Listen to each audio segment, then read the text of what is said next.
go to him. And I was like, who? And I was like, oh shit, I forgot I was married. I said, oh shit, I forgot I was married. Damn, I gotta go to the hotel. Shit, I was dreading it, you guys. I was literally dreading it. I forgot I had to go to the wedding. I mean, back to the hotel. It was my biggest fear, bro.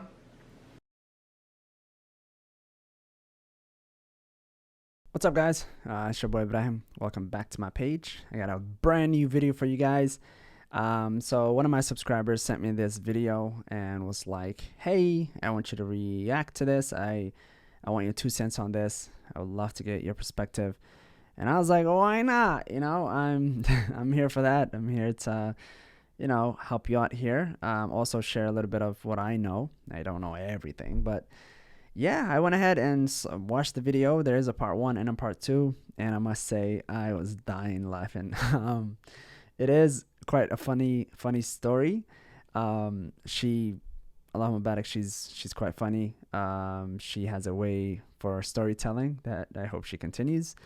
But I also was a bit, you know, just sad, and I felt bad. And there was a lot of lessons to take from this.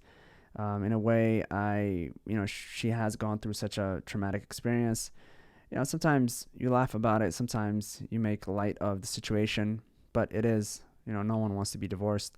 No one wants to go through that, especially when you've gone through a huge wedding, or especially when you've gone through just the whole process. It's so like time consuming, and it's a lot of investment and a lot of commitments that when you come out of it in this kind of situation, you kind of gutted, you know, regardless of what you think.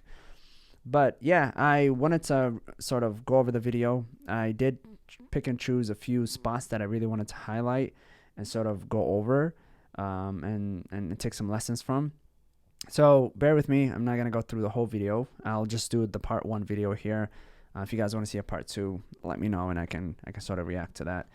But yeah, let's jump right into it. So it all started off with, my mom and dad gave me an ultimatum. They were like, listen, you're either going to get married, bring this person that you're dating, or we're going to marry you off. And I was like, oh, hell no. I'm not about to be married to somebody I'll pick. I love my mom and dad, but their taste of Niman is just not it. It's not it. So all right, well, first of all, I hate this toxic behavior of a lot of the old generation parents, a lot of the Somali parents, where they give you an ultimatum. They give you 2 options. One of the option is a blessing, another option is a curse. So oftentimes we hear parents say, hey, either you get married or wakuinkara, meaning I'm going to place a curse upon you. And so they think a child is going to say, okay, place the curse upon me, right? But instead, obviously, they say, hey, I'm going to choose the blessing. I'll do whatever you wish. And oftentimes, a lot of parents don't understand that what they consider to be a blessing may not be a blessing for their child at this time. They think, hey, this is such a great thing. Marriage is such a beautiful thing. I want you to get married and established, and not taking into consideration what kind of position their child is in, or how their child feels about the situation, if they're ready or not, what they're going through, any healing that they need to do. So oftentimes they present this situation and they're like, hey, I want you to get married, and that's a done deal. And so in her situation, her parents are like, hey, bring the guy that you're dating, or we'll find a guy for you. Not realizing that maybe the guy that she's dating may not be appropriate for her. Or maybe they're not even ready to get married yet. Maybe they need to get to know each other. Maybe she needs to get more comfortable with the guy, and so they're not taking all that into consideration. So I hate that. I hate when they do that and when they say that. And then another thing is, now that the parents have made that ultimatum, it places that the child in a fight or flight response, in a panic mode, in a fear mode. And what happens is, she goes ahead with the marriage and says, hey, you know what? I really don't want to disappoint my parents. I really don't want to displease them. I'm going to go ahead with the marriage. I have to bring this guy, or they're going to marry me off with, another guy that they chose. And so she rushes, she panics, and tries to make this marriage work or tries to get married, and oftentimes doesn't end on the right foot. Talking. Mind you guys, we were talking for like 8 months. And which lasted longer than our marriage. Oof. But anyways, he was like, oh, like in our 4th month of like talking, he was like, okay, so I'm digging you. Mind you, we learned a lot about each other. His personality was amazing. We had good conversations. Saladi sa makatogo. Ilaha ku xirna, aniga waxa way matqata. Ilaha I feel like sometimes saladi we get to takta, so I was like, I'm finding somebody that'll ground me, So All right, so here she gets to know the guy for about 8 months. Some of you might say that's not a long time. Others might say that's too much.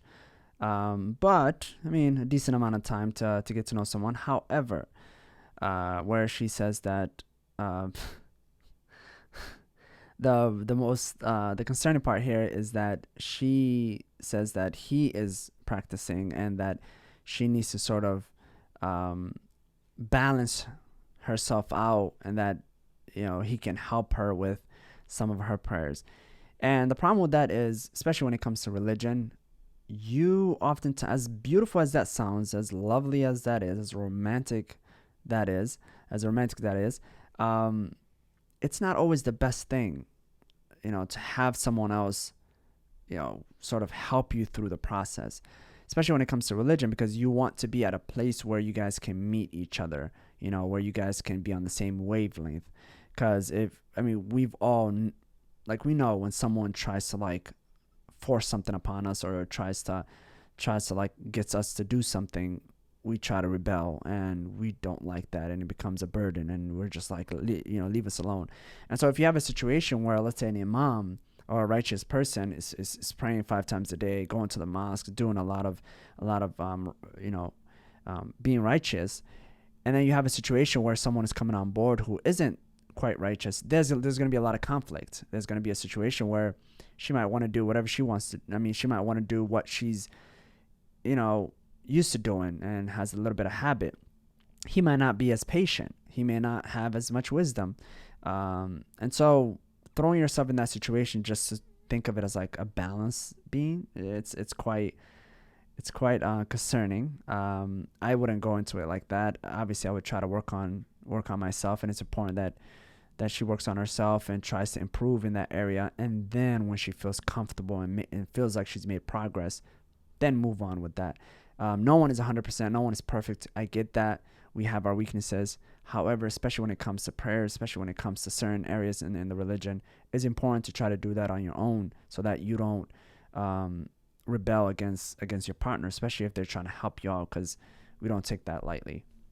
So I forgot, and I realized this, and I did mention this when we were like talking like 3 months in. I asked him about his height, because one thing about me, and anybody that knows me knows, I don't play about that. Like, you gotta be taller than me. I am 5'8". So I asked him, I was like, hey, what's your height? And he was like, oh, I am 1.74 or 1.73 or something like that. And I'm like, 1.7 what? 1 point, like, I was really confused. I was like, okay. I was like, do you know by foot? And he was like, no. And that's when I realized he didn't know English like that, But I guess Holland, their first language isn't English. I don't know. Could be wrong. So I had to Google it. I was like, 1.74 meter, 1.73 meter, da-da-da. Homeboy is like 5'6", 5'7". I'm 5'8", 5'9". On a good day, I'm 5'9" or 5'8". On my short day, I'm 5'8", whatever. So I was like, damn, it's a homeboy shorter than me. And I was like, in the beginning, I was like, why? Like, that's my biggest deal breaker. But I was like, you know what? I'm already doing this like the halal way. I'm already dealing with this like, the good way. I'm just following through my journey, my new life, So I was like, let me just see how it is. Like, I'm not going to stop talking to him based off of height, you know? I was like, everything else is great. Like check, check, check, check, check, height, X, everything check, check, check, check, check. So I was like, why am I gonna? All right, so we can see that she has a problem with height here. That one of her like her big things is having someone who is taller than her. Um, Before we get into that, she does say that she found out that he doesn't speak English in the fourth month. So I don't. That's quite iffy for me. It's almost like it's a given. Like you have to, see where this person stands in terms of your communication with him. If is the language important to you? Like it should yeah, you speak in Somali with one another, but have you thought about maybe speaking a little bit of English? For someone, mashallah, who knows English quite well, I would assume, she'll throw in a few words here and there, and he'll probably pick up on that, and maybe, I don't know, respond in English, and she'll know that he doesn't speak English. But I don't know, it's quite weird for me, especially not knowing that he doesn't speak English in the fourth month. But yeah, anyways, one of her things is height, right? And she realized that he's 5'6" compared to her in her situation, 5'8", 5'9". So if a height is really your big thing here, I think it's important to stick to that. Like if this is something that you're gonna find to be a problem down the line, then make sure you choose a person who's taller than you. And then she goes on to sort of convince herself that height is not an issue. Oftentimes with that is, if you're going to say it's not an issue, then you should never bring it up, right? You should look past it and move forward. If height was clear, if it's clearly not an issue and you're going to overlook that, and he has great personality and you guys are vibing very well, then you shouldn't be bringing that up. You should just forget about the height, right? But as we know, down the line, that really becomes an issue, much bigger than what she makes it out to be at this time. He lied about his height. He really lied about his height. Homeboy was 5'5", but he was like 5'5", 5'6". So anyways, he's coming. He was walking towards us, and my mom spotted him. She's like, "Oh, they gave each other a hug, and I'm standing there like, oh, no. My cousin seen him first. And then she was like, oh my God, he's right there. And I'm like, where? She goes, look down. And I was like, oh, hey. And he walked up and he's like, hey. Before I even get to say hi, everybody said hi to him, hugged him and everything. And then he came up to me and he was like, hey. And I was like, hey. And he looked at me. And I looked at him. He looked at me. And I looked at him. And then we gave each other a hug. The family wanted to take pictures of us like standing together. I was like, hell no. So you guys can put it on Snapchat. I'm already about to be embarrassed at the wedding and whatnot. So you'll know the reason why I'm going in on his height. You guys will know later on down the story when I get to part 2. So anyways, we get to the car. He's talking about he's hungry and, he wants some food. We get him some food. Now I'm like, I'm just on my phone, just like, I just forgot that, he came into town. Everybody was like expecting me to be like really excited and happy about it. But, I was excited to see him and whatnot. But I was like, you know what? My wedding is in like 2 days anyways. So, you know how they say like blessings come after marriage? I was like, I hope the blessing comes after marriage because this ain't it right now. All right. So a few things here. Clearly height continues to be an issue, right? Clearly she's not letting that go. As much as she looks at all the great qualities that he has, this is a big deal for her. And so as we noticed, that this is going to continue on. But another thing that she mentioned is the fact that she saw the guy 2 days before her wedding. And that is just a big no-no, right? I think it's important to see the person that you're going to marry, hopefully, 1 or 2 times. If you need more to feel comfortable that you're making the right decision, then multiple times is fine, obviously under a guardian. But it's important to really see the person that you're getting to know, and not arrange anything until you're comfortable with the way that person looks to you, especially physically, because that's who you're going to live with for the rest of your life, hopefully. um, so that's the biggest concerning sign there, is the fact that she really met the guy 2 days prior to her wedding. So now she's in a place of, I can't go back, regardless of whatever I think. So now she's going to continue to sort of convince herself that this path is the right path, as much as she really disagrees with the height issue. And now now she's looking at it as like, let's just get through with the wedding. I'm already disappointed in this and that. So she's really in a place of like going through with everything, regardless of how she feels. You know? Um, it was in the Kahde, which was so funny because my aunt came up and she was like, she held my hand and she started like reading Quran on me, and she was like making dua and stuff.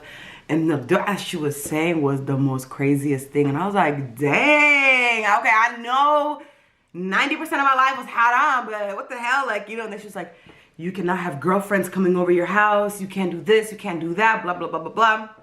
So this is the beautiful thing about our elders at the time of marriage. They really give genuine advice. We don't often take it for what it is, but it's truly a genuine advice.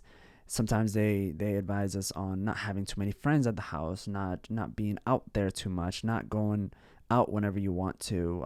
You guys communicating and making sure that it becomes a partnership and not necessarily the friendship that you think you can sort of build, or the friendship that you can take into the marriage and treat it as such.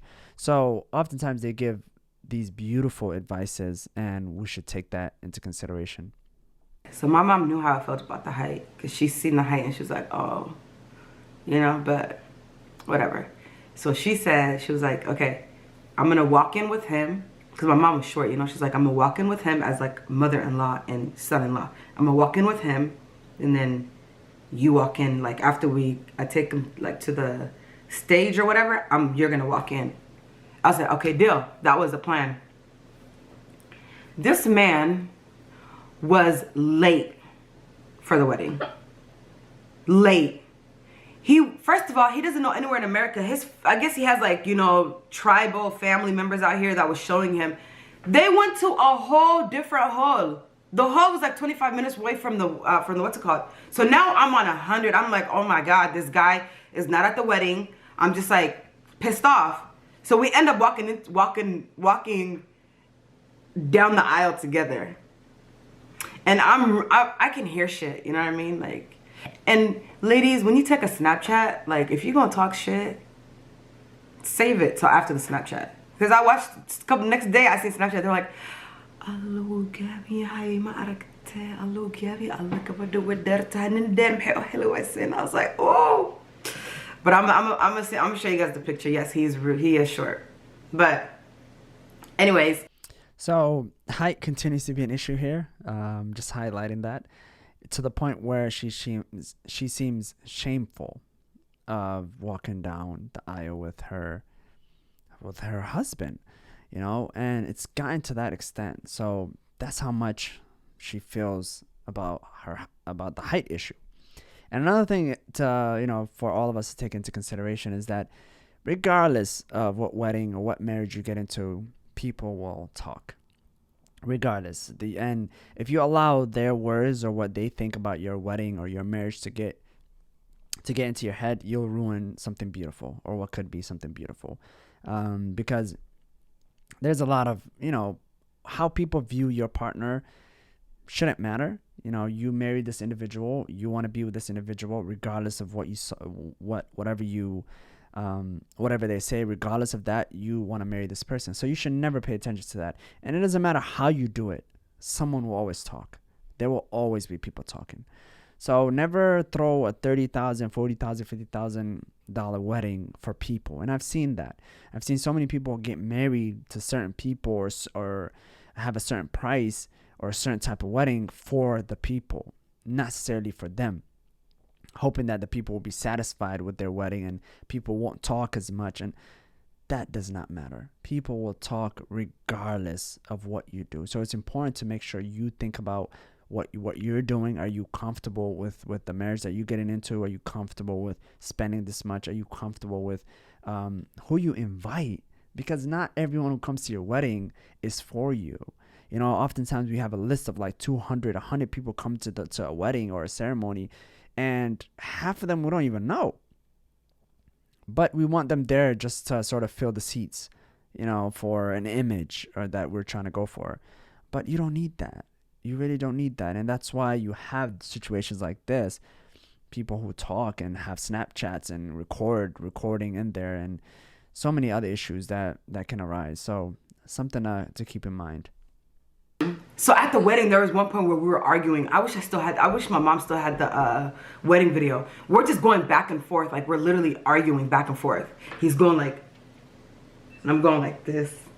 I'm like, he's like, and I'm like we're just literally going back and forth. And I'm like, damn, in the middle of the wedding. So I said, shit, this is my wedding. I'm finna turn this shit up. It was over capacity. My wedding was literally over capacity. So I was like, have fun, like, At this point, I was convinced I only got married. I got married, like it was a birthday or something. I was like, oh, thank you for the gas and all that shit. I just got married just to get married. So, all right. So this is the biggest thing in this video, right? They go ahead and argue within the marriage. Within the wedding, which is supposed to be a happy time, but it already started off on the wrong foot, right? The height issue, that being an issue, and then now, argument in the middle of a wedding kind of seems pretty concerning.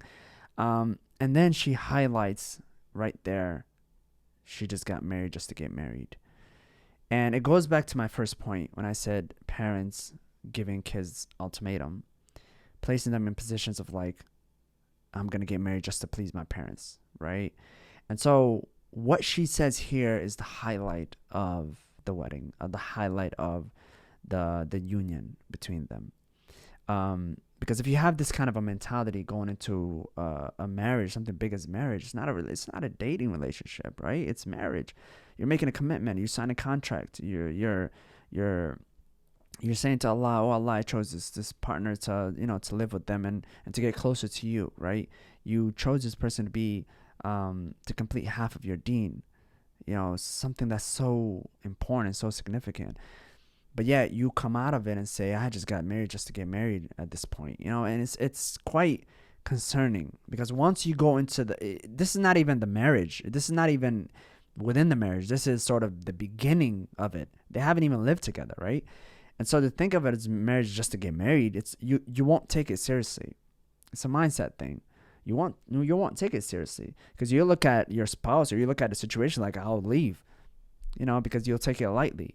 And that's not what marriage is, subhanAllah. Like that, what you say really manifests, and it's important to have control of what you say and what you tell yourself, because what you convince yourself, if you say, hey, this is nothing, or I just got married just to get married, it'll set you up for failure, set you up for a bigger disaster, down the line. And so that part, I was like, oh, like that's how she felt, and it really, I felt gutted, and I'm like, imagine your wife or your husband coming into a relationship, coming into a marriage, thinking about you as like, I just got married just to get married. It's not really what I wanted to do. It goes back to that toxic mentality that the older generation parents have, and that's why I say they set her up to fail. And I truly believe that, without a doubt. Go to him. And I was like, who? And I was like, oh shit, I forgot I was married. I said, oh shit, I forgot I was married. Damn, I gotta go to the hotel. Shit, I was dreading it, you guys. I was literally dreading it. I forgot I had to go to the wedding. Back to the hotel. It was my biggest fear, bro. So a whole wedding happened. You chose your spouse. At the end, you forget that you were married. Wow, that's quite concerning to me. Yeah. Yeah. it's sad. It's sad.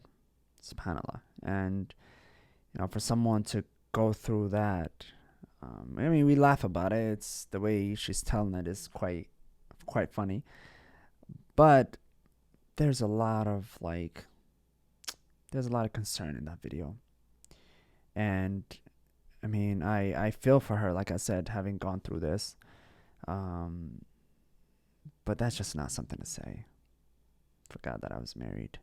She actually went back with her friends, getting comfortable with her friends, and not realizing that she was married. And it's important, guys, to really, really think about marriage, to really think about what you're getting yourself into. And as much as I hold parents accountable for that toxic behavior, we as adults have to do better. We have to do better. This is not it. This is not it. This behavior towards marriage is not it. And you got people just laughing it out. You know what I'm saying? Like, parts of it is funny. Like I said, she's quite the storyteller. Even though it's the truth there, but it's like we have to do better. Within the Somali community, this cannot be our representation. This cannot be us. This cannot be, our highlight. This is not how our beautiful Somali sisters should be looked at. Like someone might be thinking down the line, like, oh, and she might be setting herself up. And we should do better. We should really, really do better. And I just felt I felt for her. But she went on to the the story goes further. She made a part 2, so I saw the part 2. I did also have a few highlights from there, but I didn't want to make this video too long. It's already too long, so I do apologize for that. But if you guys want to get in touch with me, obviously I know how to reach me. I got my email and my Insta at the end of this video. But if you guys wanna see me react to the part 2, let me know. What I'm saying, hit the like button. Let me know in the comment. Yeah, that's all I have for you guys. I hope you guys enjoyed it.